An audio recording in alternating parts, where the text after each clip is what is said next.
இப்போ நான் இந்த பொம்மை செய்ய கற்றுக் கொடுக்க போகிறேன். இது வந்து ஸ்பாஞ்சில் செய்கிற பொம்மை. இந்த ஸ்பாஞ்சில் பொம்மை எப்படி செய்ய கற்றுக் கொடுக்க போகிறோம். இப்போ இதுக்கு தேவையான பொருள் என்னன்றது நான் உங்களுக்கு சொல்லிக் கொடுத்துறேன். தேவையானது ஒரு பொம்மை, அடுத்தது ஸ்பாஞ்சு. இது மாதிரி கடையில் விற்கும் இந்த ஸ்பாஞ்சு, கலர் கலராக இந்த ஸ்பாஞ்சு, கத்திரிக்கோள், அது முத்து மணி, சமிக்கை, நூல், ஊசி. இப்போது இந்த ஸ்பாஞ்சு எப்படி கட் பண்ணுறதுன்னு பார்க்கலாங்க. இந்த ஸ்பாஞ்சு என்ன பண்ணணும், 5க்கு 5 கட் பண்ணணும். 5க்கு 5க்கு இப்படி போட்டு கட் பண்ணுறதுக்கு வசதி இல்லைன்னா 5க்கு 5 ஒரு அட்டை பேப்பர் எடுத்துக்கணும். அட்டை பேப்பர் இதை வச்சு இந்த பக்கம் வச்சு கட் பண்ணணும்.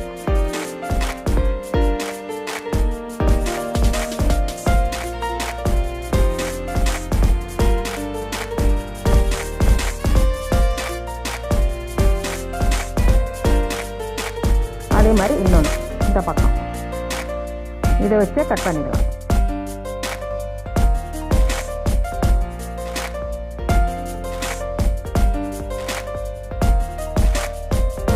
அடுத்தது இன்னொன்று. இப்போ இதே மாதிரி இன்னும் 2 பீஸ் கட் பண்ணிக்கணும். மொத்தம் 9 பீஸ் கட் பண்ணணும். 9 பீஸு.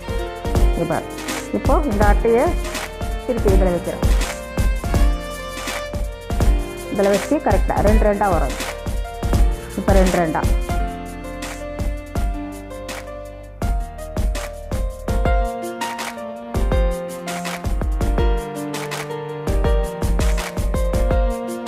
இது 2 வரும். இந்த 2 வந்தால் இதை கட் பண்ணி, இந்த 2 வர்றதை எப்படி கட் பண்ணி. இப்போ மொத்தம் 5 ஆச்சு.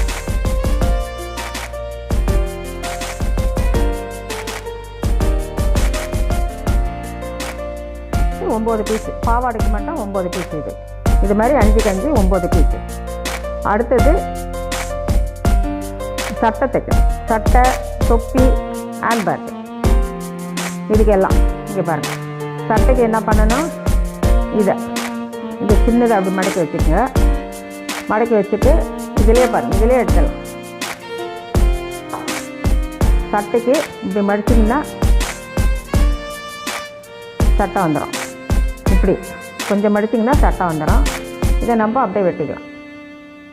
இங்கே கழுத்துக்கு இது சட்டை சரிங்களா. அப்புறம் மிச்சம் இந்த துணியை இதை என்ன பண்ணணும், இதை கொஞ்சம் அப்படி மடித்து வச்சிங்கன்னா தொப்பிக்கு, இது வந்து தொப்பிக்கு மேலே இருக்குது பாருங்கள், அந்த தொப்பிக்கு இது நான் அப்புறம் தைக்கிறது கற்றுக் கொடுக்குறேன். இதை வந்து ஹேண்ட்பேக் இது மாதிரி இருக்கும். இங்கே கொஞ்சம் வெட்டிக்கணும், இங்கே கொஞ்சம் வெட்டிக்கணும். இது ஹேண்ட்பேக் ஆகிடும். இதுக்கு கைப்பிடி வைக்கணும். கைப்பிடி துணி இங்கே இருக்கும். இந்த துணியில் கொஞ்சம் எடுத்துக்கலாம். இந்த துணி கொஞ்சம் இருக்கும் பாருங்கள். இதுலேருந்து கைப்பிடி இதை நான் தைக்க உங்களுக்கு கற்றுக் கொடுக்குறேன். இது வந்து கைப்பிடி. இது வச்சா இது கைப்பிடிக்கு. நான் எப்படி தைக்கிறதுன்றது உங்களுக்கு நான் இப்போ சொல்லிக் கொடுக்குறேன். ஸ்கொயர் இருக்குங்களா, இந்த ஸ்கொயரை இப்படி மடிக்கணும். இதில் வச்சுட்டு இது 2த்தையும் ஒன்றா ஆக்கிக்கணும். இதுதான் ஸ்கொயர். இதில் வந்து இது 2த்தையும் ஒன்றா ஜாயின் பண்ணணும். இப்போ ஒரு வாட்டி இன்னொரு வாட்டி ஜாயின் பண்ணிவிட்டு ஒரு சமிக்கை பின்னாடி குத்தணும். சமிக்கை பின்னாடி குத்திட்டு அதில் ஒரு முத்துமணி கோக்கணும். முத்துமணி கோத்தோட நிற்கும். இதில் இந்த சமிக்கையில் தான் குத்தணும், முத்துமணியில் குத்தக்கூடாது. சமிக்கையில் குத்தி எடுக்கணும். மெல்லிசாக எடுக்கணும். திருப்பியும் இன்னொரு வாட்டி கொடுத்து முடிச்சு போட்டு இன்னொரு வாட்டி கொடுத்து முடிச்சு போட்டுட்டுனா நிற்கும். அவ்வளோதான். இவ்வளோ தான் தைக்க வேண்டியதே. இதை கற்றுக்கணும். இதுக்கு இங்கே அடுத்தது இதுக்கு வந்து நம்ம சமைக்க கோக்கு தேவையில்லை. இது ஏன்னா இது மறைஞ்சிடும். அதனால் சும்மா டேக்கா போட்டுக்கலாம். சும்மா டேக்கா போட்டால் போதும். அவ்வளோதான். தெரியுதுங்களா? இதுதான். இப்போ இன்னொன்று செய்து காட்டுறேன். இதே மாதிரி 9 செய்யணும். இப்போ இன்னொன்று செய்து காட்டுறேன் உங்களுக்கு. இங்கே பாருங்கள். இது 2 எப்படி வைக்கணும், 2 வச்சுட்டு இது 2த்தையும் பிடிக்கணும். இப்படி பிடிச்சாதான் வரும். இப்போ இங்கே பாருங்கள். இதை குத்தணும். ஒரு சமிக்கை சமைக்க திருப்பி எடுக்கணும். திருப்பி அதில் ஒரு முத்து மணி கோக்கணும். முத்து மணி இதை கோத்துட்டு கிட்ட வச்சுட்டு சமைக்கையில் குத்தணும். சமைக்கையில் குத்திட்டு எடுத்தீங்கன்னா அப்படியே நிற்கும். திருப்பியும் இன்னொரு வாட்டி குத்தி எடுத்துக்கணும். அவ்வளோதான். இந்த பக்கம் நம்ம தைக்க போகிறோம், அதனால் இந்த முத்து மணி கோக்க தேவையில்லை. வெறும் நாட்டு போட்டால் போதும். இதுக்கு வந்து வெறும் அப்படி போட்டால் போதும். ஏன்னா அது மறைஞ்சிக்கும், அதனால் சும்மா அப்படி போட்டால் போதும். அவ்வளோதான்.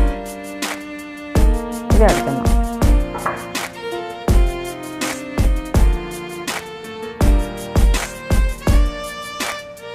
இன்னொன்று பண்ணுறேன் பாருங்க. இது 3வது. மொத்தம் 9 பண்ணணும். இன்னொன்று பண்ணிடுறேன். இங்கே பாருங்கள்.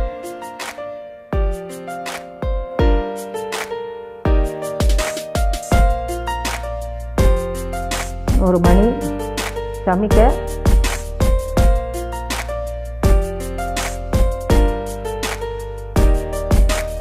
இது ஒரு மணி கோத்துட்டு சமைக்கலை கொத்தணும். சமைக்கலை கொத்தினா தான் வரும். சமைக்கலை குத்திட்டு திருப்பி இன்னொரு நாட் போட்டுட்டிங்கன்னா வராது. இப்போ எப்படி ஜாயின் பண்ணுறதுன்ட்டு காட்டுறேன். இப்போ இது 3 பீஸ் எப்படி ஜாயின் பண்ணுறதுன்னு உங்களுக்கு சொல்லித்தரேன். மொத்தம் 9 பீஸு. அதில் 3 எப்படி பண்ணுறதுன்னு சொல்கிறோம். இது 2த்தையும் ஒன்றா வச்சுக்கணும். இதை ஜாயின் பண்ணணும்.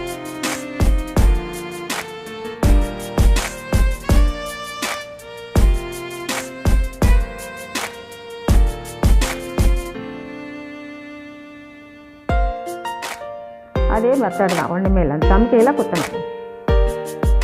அந்த இதில் குத்தக்கூடாது, சமைக்கையில் குத்தணும். அவ்வளோதான். அடுத்தது இது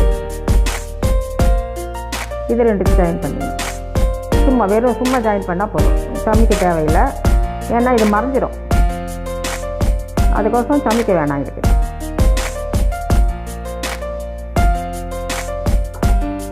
இன்னொன்று காட்டிடுறோம் பாருங்கள். 2 இருக்கா, அடுத்தது 3வது. இப்போ இதுக்குள்ளே வச்சு கரெக்டாக இந்த இதுக்கும் வச்சு கரெக்டாக ஒரே லெவலாக இங்கே வச்சு இங்கே ஜாயின் பண்ணணும்.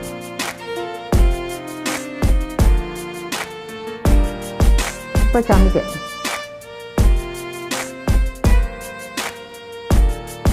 சமைக்க ஒரு முத்து.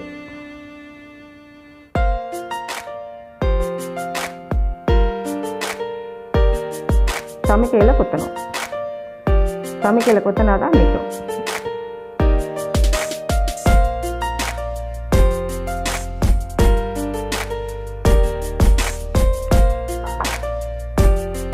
இப்போ இதே மாதிரி 9 பீஸ் ஜாயின் பண்ணிவிட்டு இதை ஃப்ரில்ஸுக்கு பண்ணணும். ஃப்ரில் வைக்கிறதுன்னா இதில் ஒரு பீஸு, இதில் ஒரு பீஸ் எடுக்கணும். தெரியுதுங்களா? இது 2த்தையும் ஒன்றா எடுக்கக்கூடாது. இதில் ஒன்று, இதில் ஒன்று எடுக்கணும். எடுத்து 2த்தையும் அதே மாதிரி இங்கே பாரு, அதே மாதிரி தான் தைக்கிறதுமே ஒரே மெத்தடு தான். எடுக்கிறது பார்த்து எடுக்கும். தெரியுதுங்களா? இதில்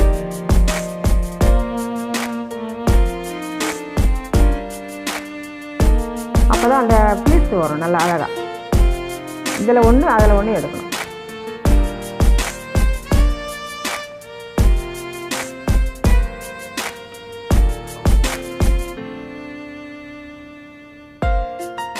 பாருங்க பீஸ். அதே மாதிரி இந்த பக்கம் இதில் ஒன்று, இதில் ஒன்று, இதை எடுத்துடணும். அப்போ தான் கரெக்டாக ப்ளீட்ஸ் வரும். இங்கே பாருங்க. செய்துட்டு ஒரு சமைக்க ஒரு முத்து மணி.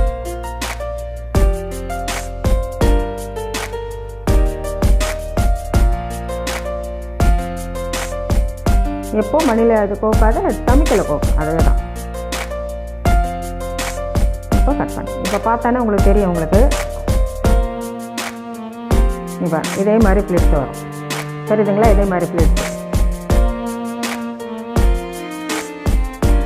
இப்போது அந்த 9 பீஸ் ஜாயின் பண்ணால் இது மாதிரி இருக்கும். பார்த்துட்டிங்களா? ஒன்று ஒன்றா இருக்குது பாருங்கள்.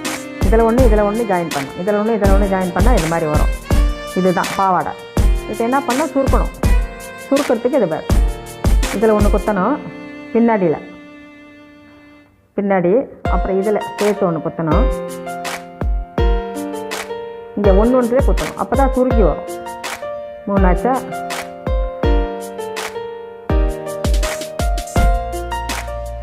4 பின்னாடி குத்தணும். 5 6 7 8 9 இப்படி சுருக்கணும். சுருக்கிட்டு என்ன பண்ணணும், இதை முடிச்சிருக்குல்ல, இது ரெண்டுத்தையும் ஒன்றா சேர்த்து ஜாயின் பண்ணணும். ஒன்றா ரொம்ப வேணாம், கொஞ்சம் ஜாயின் பண்ணால் போதும். ரொம்ப சுருக்க வேணாம், பாவாடை நிற்கணும். கொஞ்சமாக இதை கட் பண்ணி வைக்கணும்.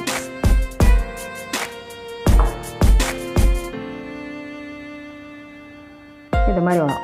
அடுத்தது சட்டை தைக்கணும். இப்போ சட்டை தைக்கிறதுக்கு, சட்டைக்கு அதே தான், வேறு ஒன்றும் இல்லை. உள்ளே கொடுக்கணும். உள்ளே கொடுத்து ஒரு சமிக்கை என்னென்ன டிசைன் வேணாலும் நீங்கள் தான் கொடுத்துக்கலாம். ஒரு சமிக்கையும் ஒரு மணியும். இதை சுற்றிரும் நெருக்கமாக தைக்கலாம், எட்டையும் தைக்கலாம். இப்போ அதிலே தான் குத்தணும். இதுக்குள்ளே குத்திட்டு பக்கத்தில் எடுக்கணும், கொஞ்சம் தள்ளி. இதே மாதிரி தான். இங்கே ஒன்று,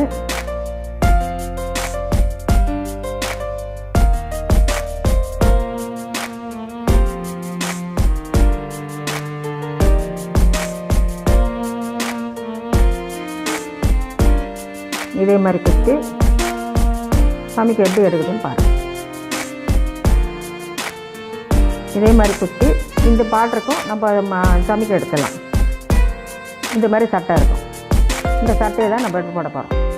உங்களுடைய கிரியேட்டிவிக்காக நல்லா என்ன வேணால் வச்சுக்கலாம், டிசைன் மாதிரி வச்சுக்கலாம்.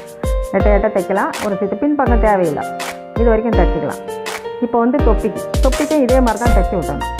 சுற்றிடும் தொப்பிக்கு தைச்சணும். அடுத்தது இதே மாதிரி இதை தைச்சிங்களா, இதை வந்து தொப்பிக்கு இப்படி மடித்து தைக்கணும். இங்கே பாருங்கள், தொப்பி வந்து இங்கே இருந்து மேலே இருக்குல்ல தொப்பி, அது எப்படி தைக்கிறேன்றதை பாருங்கள். இந்த பக்கம் டானா மாதிரி தைக்கணும்.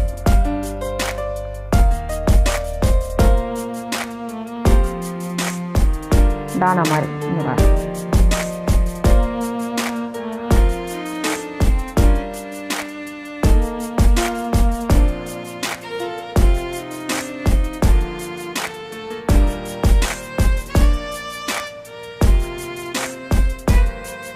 டானா மாதிரி தைச்சிட்டு இதை அப்படியே திருப்பிக்கணும்.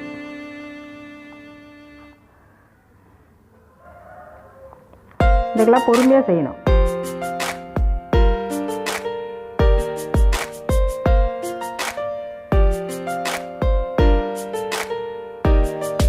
இது வந்து தொப்பி.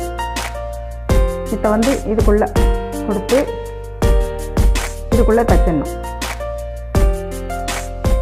தெரியுதுங்களா? இந்த ஹோல்சேலில் இதுக்குள்ளே தைச்சிட்டோம்னா சரியாக இருக்கும். நான் எப்படி தைச்சி காட்டுறேன் பாருங்க. இதுக்குள்ளே கொடுத்து இது எதோ சேர்த்து வச்சு தைக்கணும். இதில் ஒன்று இதில் ஒன்று சேர்த்து தைச்சா போதும். இப்போ இதுக்குள்ளே வச்சு தைக்கணும். இங்கே பாருங்க.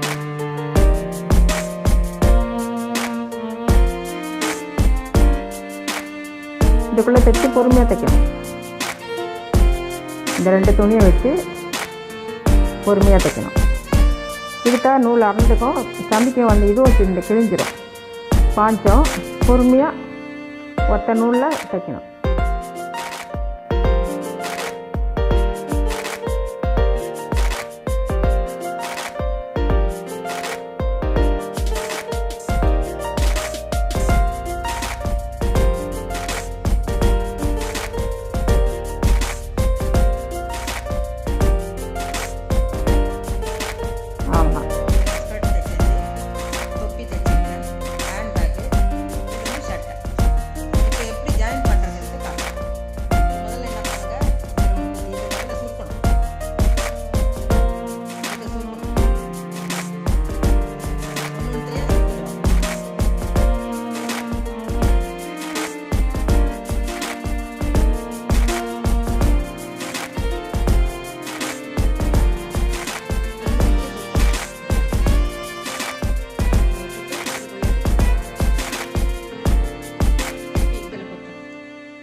திருப்பி அதிலே குத்தி எடுக்கணும்.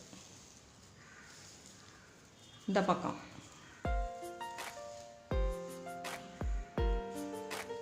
திருப்பி இதிலே குத்தணும். திருப்பி இது இந்த பாவாடை. அடுத்தது இதில் அந்த 9 குத்தணும். இதில் குத்தணும். அடுத்தது அதிலே குத்தி இப்படி எடுக்கணும். இதில் குத்தி இப்படி எடுக்கணும். அதிலே குத்தணும். குத்தி பின்னாடி வரணும். இன்னும் 1 இருக்குது.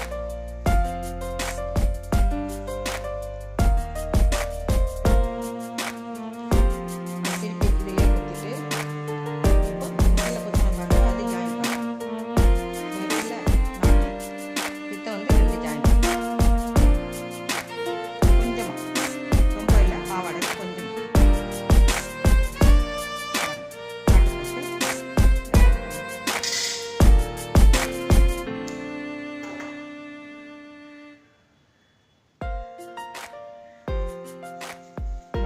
இப்போ வந்து இந்த பொம்மையை வந்து இது உள்ளே நிற்க வைக்கணும்.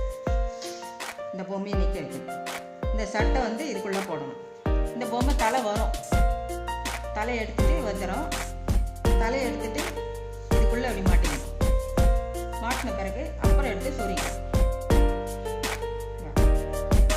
இதை எடுத்து அப்புறம் சொரிக்கலாம். வரும் தலை. சரிங்களா? இப்போ சட்டை வந்துடுச்சு. இது வந்து ஸ்கர்ட். இப்போ 2த்தையும் வச்சு தைக்கணும். கையை நீக்கிக்கிட்டு இங்கே எடுத்து தைச்சிக்கணும். 2த்தையும் வச்சு இதே ஸ்கர்ட்டையும் இதையும் ஒன்றா வச்சு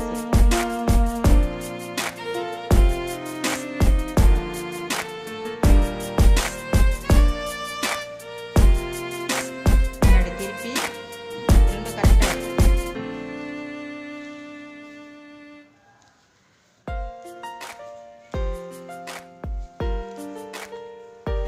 ரெண்டை சுருக்கி வரும்போது இந்த கை கிட்ட கொஞ்சம் தச்சுக்கலாம்.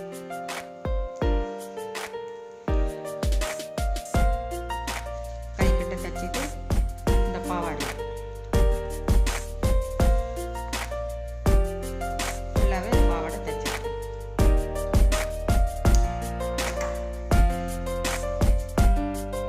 இப்போ தொப்பி தைக்கணும்.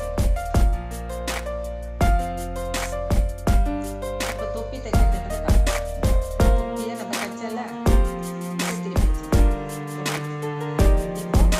இந்த முடியிலேருந்து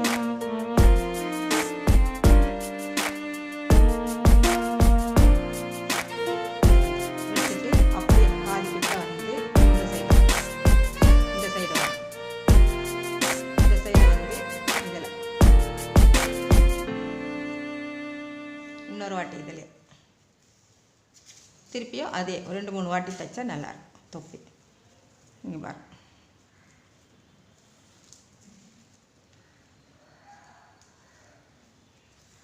தைச்சிட்டு அதே இங்கே வந்து முடிச்சிடணும். இங்கே வந்து நாட்டு போட்டு முடிச்சிடணும்.